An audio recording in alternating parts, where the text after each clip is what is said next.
Anjing pas buat salah.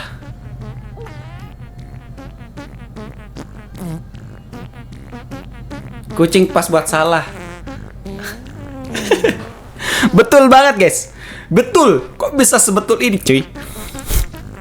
Kucing gitu ya kayak gak ada dosanya gitu guys ya. Udah cakar kita, udah gitu kita, tapi santai aja gitu guys ya. Karena mungkin dia tahu kita budak nih guys, makanya digituin kita guys. Tapi kalau anjing ya, kebiasaan kulihat di TikTok itu guys.